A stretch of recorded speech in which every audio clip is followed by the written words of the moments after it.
So Christ exalted is the first C. Now we know that not everyone who comes here is a Christian. We understand that, but we are coming from that perspective and seeking to share the love of Christ, just like the churches did when they established hospitals in the 1930s, 40s, and so on.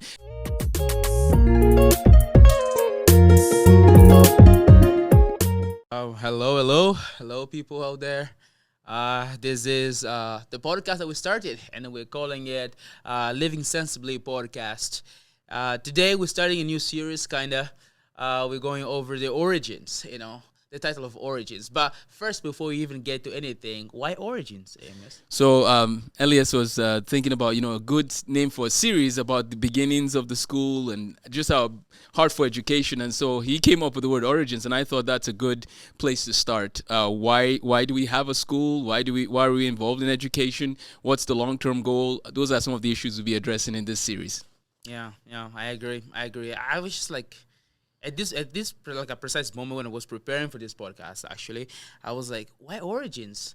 I'm like, Origins kind of gives us a foundation, the basis to which where we can build up and go from there. So yes, sir. That was kind of profound. So now that we talked about kind of what's the heart of this podcast, I would like to hear, how did the whole start? Like, what is the origin story of Lifestem Academy? So Lifestem Academy, if you don't know, is a school in Moorhead, Minnesota, and then also has a satellite campus in Grand Forks starting up. But my heart for education has been there for a very long time. I remember as a young child, even when I was 6, 7 years old, just I loved paper and pens and trying to do math problems and trying to simplify explaining how to do math. And so there's always been that passion for learning, and I thank God for that. So we moved from northern Nigeria to southern Nigeria in 1994, and in my elementary school days, we called it primary school. I went to Air Force Primary School. I just education was just dear to my heart, and I always sought to do my best, and so that was something I loved. And so then I finished elementary school, went to high school, was involved heavily there, and I just had a heart for young people and just inspiring them to live lives that made sense. And so I graduated in 2005 and then came to the United States in 2007. In between that time, I was giving a lot of talks in different schools, and the goal was always the same: inspire them to excellence. And so when I graduated college in 2010 with a degree in chemistry and philosophy, and someday we could talk a little bit about my specific education courses, but when I graduated, I taught for 2 years at a private school, and during that time, I started thinking about what would it look like to have a school similar to the one I went to growing up in Nigeria. Very, in good workload in science. I mean, this business of one science class in 10th grade, one science class 11th, one science class in 12th, that's just too low of a bar for me when I think of the expectations. And I just thought, why don't you allow an interaction of multiple science courses at the same time? Chemistry and physics, and sometimes even biology along the way. So this vision around 2012, 2013 was boiling in my heart. And so I started a tutoring center in 2013, and I've worked with students in different capacities with tutoring.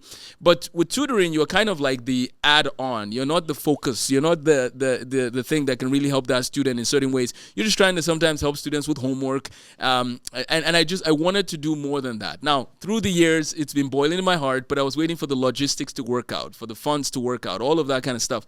And in 2022, it became clear on January 1st that this is the year. And so, by God's grace, we went out and we started sharing about different aspects of education, and by June, July, August, we found a location, and by August 22nd, 2022, we opened our doors. So the passion and the heart has been there for a long time, but I feel like by God's grace, everything came together more so in 2022. Of course, there are pieces that still need to be ironed out better and better, but we've started, and by God's grace, we're going to keep seeking to make it the best experience possible as we move forward. Yeah, well, that is profound. And if you watch this on YouTube, you can actually see the link below to the video he made in the beginning of the year 2022, where he describes the vision that he has. And it's actually marvelous to see that 6 months later, it actually became a reality, right? We thank God. Operates in miraculous ways. Yeah. So that is profound. We thank God. Yeah. But Amos, a question I have for you. So, what are some of the core ideals of Lifestem Academy? Well, one of the main things is, we've called it the 5 C's, even though now I think it's actually 6 C's. But we'll make one of the C's double up there. But we really want Christ to be exalted. We want to provide the best quality education while keeping Christ as center of my life and in the life of those who are trying to run the program. We want to focus on Christ. He's the one who has given us the opportunities and the privileges and the gifts we have. So Christ exalted is the first C. Now we know that not everyone who comes here is a Christian. We understand that, but we are coming from that perspective and seeking to share the love of Christ, just like the churches did when they established hospitals in the 1930s, 40s, and so on. Because if you really think about it, the Methodist Church of Texas, the Methodist Hospital of Texas, so different churches. I think that they started out with just serving humanity, and that's number one. Christ exalted. Number two is content mastered. We want people to master the content, and then we want character to be developed and culture to be transformed. We want career preparation, and those are, so again, Christ exalted, content mastered, career preparation, character development, culture transformed. Those are elements that we want to see at the school. Yeah. Well, those points are really, really good, and I hope you kids out there are paying attention. And yes, the parents as well can continue to reiterate those points to the kids. Mm-hmm. I heard this once in one of the meetings that we had with staff members, in which you said the reason why we're here is to repair the ruins of the culture. Yep. And that is actually being a phrase that actually still stuck into my head, and I couldn't get it out. Well, what made you say that, and why is it that we're here? So when I talk about the churches serving their communities back in the day and serving all people, just showing them the love of Christ, I think about our culture right now, and I think of Nehemiah's day, and there's just ruins. There's confusion. There's truth not being taught on several issues. And by God's grace, we want to repair the ruins of the day. We want to help people build their lives on truth, because a society that tries to build its life on relativism is not going to flourish. So repairing the ruins is looking at what are the elements of society that are not in place. Biblical values need to be in place to live a life that makes sense. And so those are the areas where the school is trying to step in and, by the grace of God, help people to build their lives on truth. So our young people are bombarded with distractions. They're bombarded with lies, and we want to equip them to stand for truth in the day and age they live in. Yeah, that is good. Can you give us one example that we've been doing that has been different from most schools in the area? Well, we really expect our students to become like the Isaac Newtons, like the Katherine Johnsons of Hidden Figures, like Michael Faraday, like James Clerk Maxwell. We teach about these names. I want my students to know all these people and more. Why? Because I don't believe in grade-based learning as a fundamental approach. One of the reasons we use grade-based learning is because it's cheaper. I think we need to, it's cheaper, it seems to make some sense, but here's the deal. Some kids are in 7th grade and they're ready for high school. There's no reason they should be doing 7th grade science or 7th grade math. So I have 7th graders who are in Algebra 2 going into pre-calc this year. I'm not going to stop you because you're in a certain grade level. I'm going to give you what you need, where you're at to keep moving forward. And if you're misbehaving in terms of I don't want to move forward and so on and so forth, we're going to keep seeking to inspire you. Because what people fundamentally need in education today is inspiration, not information. There's information everywhere. Google, here, there, and the other place. However, the question is, are you inspired to take effort and to take initiative to apply yourself to excellence and be the best you can be in every subject that you're learning? That's what we're about. And so I'm going to have 9th graders who are in Calculus 2, and that's just fine. I'm going to have 12th graders graduating with 21 credits of math. That's just fine. I don't believe we need to follow any sort of, it's 6th grade, so you only do ABC. So that's number one. We really are trying to tailor the education to every child. Custom-made education with the help of their parents, right?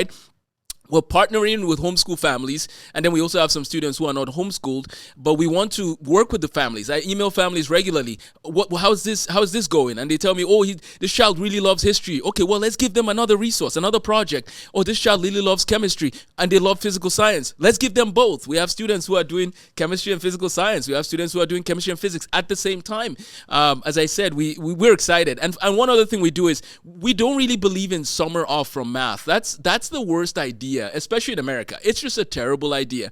We already have a country which is ranked as one of the worst in math. And now you're giving 3 months off from something kids are terrible at. How do you expect to become good? It just doesn't make any sense. So what we do is we inspire them through teaching of math history. We have books on math history. This is James Clerk Maxwell's book, actually, I have here with me. So my kids get to see. James Clerk Maxwell is the one who did great work in the 1800s that gave rise to electrical engineering, a lot of electrical engineering. But so we have resources to help them through the summer. Math history, math applications. It doesn't have to be just do number 1, 2, 3, 4, 5. It's also engaging and encouraging stuff that inspires them to want to do the math. And then we give them the resources to do the math, right? We're available for them all summer because we don't want them to fall behind. So then in the fall, guess what? We're going to gain ground. So we hope to give our students 4 years in addition. Like we want them to be 4 years ahead of their peers in mathematics. So we are starting, of course, with our first year now, but we're going to work our way back to helping the younger students to get this vision of I do not take a break from a skill that is necessary, that you need to keep working on, right? So I don't take 3 months off. Keep working on that skill, and Lifestem Academy will help you. So that's some of the ways that we're different. Yeah, that's profound. But I do think like some of the kids out there watching this are gonna start thinking, or listen to this, are gonna start thinking, well, if I'm not gonna have a summer off, I'm just gonna be studying. That's gonna be too hard, too much. But so my question is now, like, what is the plan for breaks? Is there gonna be breaks, or there's just no breaks and just study from day 1 of summer and the last day of summer? So they actually get throughout the school year, they get 8 weeks of breaks. First of all, most of our students have breaks spread out about 8 weeks. I mean, there's 1 week off in November, 1 week off October, 3 weeks off December, 1 week off February, March, April, right? So every month they're getting opportunities. Number 2, we don't do homework really. We don't give homework. So our students, when they leave here, are going home, helping their families, staying refreshed. When they come here, we're using deliberate practice to zoom in. And by the way, if you haven't read the book called Peak by Anders Ericsson, he talks about deliberate practice and how they're able to cover a lot of content in a short amount of time. That's part of what we do with our students. We have a path we're going on. You're going to calculus, and we're going to help you get there with efficiency. So that's number 1. They get breaks throughout the year. Number 2, in the summer, all I'm asking for is like 45 minutes to an hour a day. That's it. That's all I'm asking. I'm not asking for doing school all day. I'm just saying take about 40 minutes to refresh your memory on your skills. Here's a few practice problems. Yeah, that's it. If you want to do more, great, but that's all I'm asking. Okay. Yeah. Okay, well, that is really good. So if I understand this correctly, so students are gonna have somewhat of 45 something minutes when they get here during the summer to study. Yep. And then they can have the rest of the day off To themselves. So imagine if they just did from 9 to 9:45 and then move on with your day. Well, that's good. That's to maintain your skill. Now, of course, as I said, we want to have, by God's grace, I want to see Nobel laureates come out of our schools. I want to see concepts in math that are taught in 50 years that come out of our students today. So how is that going to happen? We're going to have some of those students in the summer who will come in for advanced math training, and we'll do our best to provide that for them.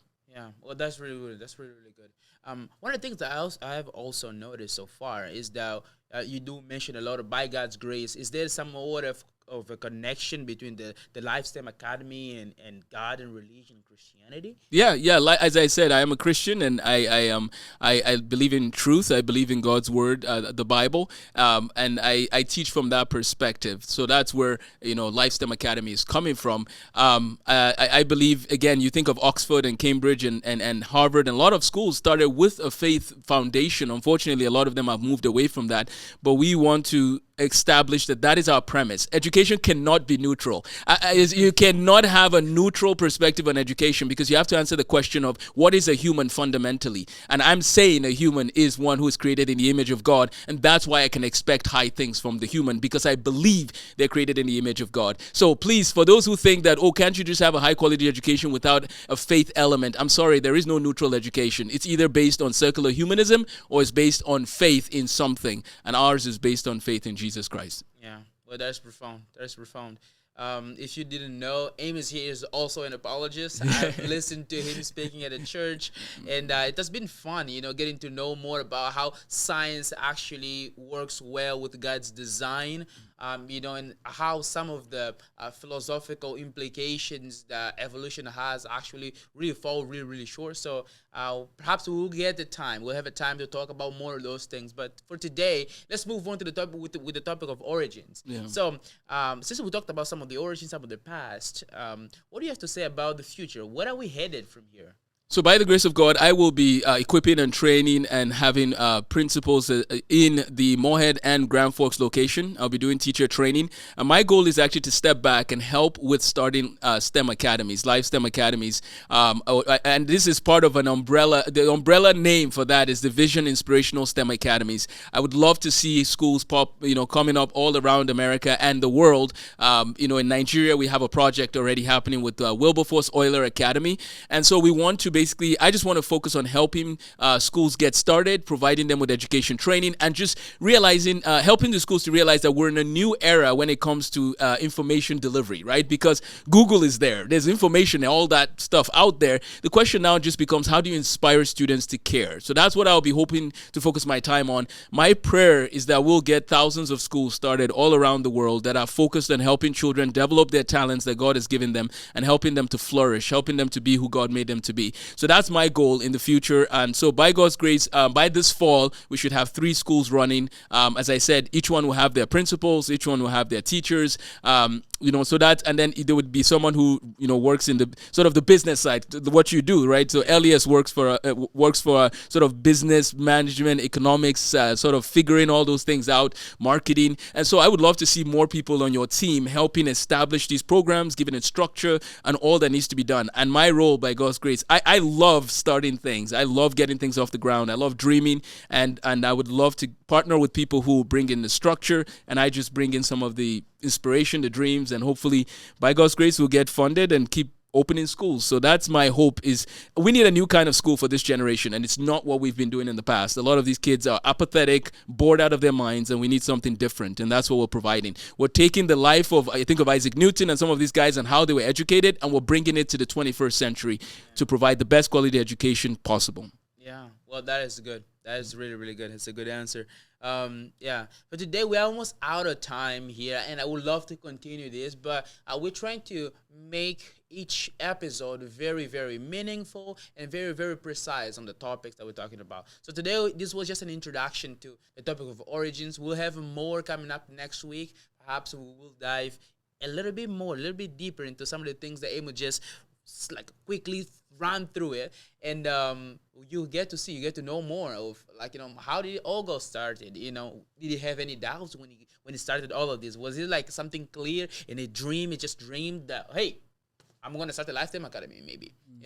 So we'll get to see some more of that. But for today, we have some special announcements. I heard of the London trip coming up. Yeah, so the London trip, quickly, let me just address that. So we, before I started Lifetime Academy, I already was talking about, before our first day of school, I talked about the idea of going to Europe, sort of a school trip. Initially, I was going to we're going to do Germany so we could go to where the printing press, so we're visiting the printing press location, from the Gutenberg press all the way to Martin Luther, where he did his 95 Theses. So I wanted to do a trip there, but with some of what was going on in Europe, I thought it's best to pause on the Germany side. And so I took a different route to England. So my brother lives in England, and he will be guiding a trip and helping us with a trip there. He's lived there for about 20 years, works for Virgin Trains, which is a big train system around England. And so our goal is to actually go to Oxford and Cambridge for it's a 7-day trip. So we leave on Friday, we come back Friday at the end of April. Several things on the trip. Number one, of course, we'll get to engage with the best university as one of the top universities in the world at Oxford. We'll hopefully meet with some Christian apologists there. We'll get a tour of the campus and of course, visit London itself. My hope is about 2 days we'll go to London from Oxford back and forth. And then there's a gentleman who has started schools all around the world, and we will try to schedule a meeting with him on Sunday evening during that trip. So people will get to meet this gentleman who started schools all over, whether it's Asia, Africa, Europe, and we'll meet with him, and it'll be a great time. So it's educational, but there's also opportunities to learn. I will be recording some videos while we're there, videos concerning Isaac Newton, videos concerning James Clerk Maxwell. So I'll be doing like a brief documentary while we're in England as well. So yeah, we're hoping to go with about 15 to 25 people. We'll see. I'll be sending out some final announcements this week, and we'll see how many people are ready to roll. Yeah. Well, that's good. Yeah. I hope you guys are listening up. This is gonna be fun. Yeah. I would wish I would be there, going there. Getting to meet John Lennox. If I'm not wrong, he still teaches at Oxford. Right? John Lennox is at Oxford. Oh, yeah. Yes. I think it would be nice to getting to know some more of his insight and math and apologetics for Yeah. Christianity. So that's really, really cool. One final announcement I have to make is the second episode is coming up a week after this one is released to you. And you can expect real great things, And should you have any topics, ideas, questions that you would like us to talk about, you can send it through email, Yep. right? Should we just use Amos Tarfa AmosTarfa1@gmail.com. Yeah, it should be right there, okay? So I hope you have fun, and we'll see you next week. Have a blessed day. Thanks, Elias. Yeah.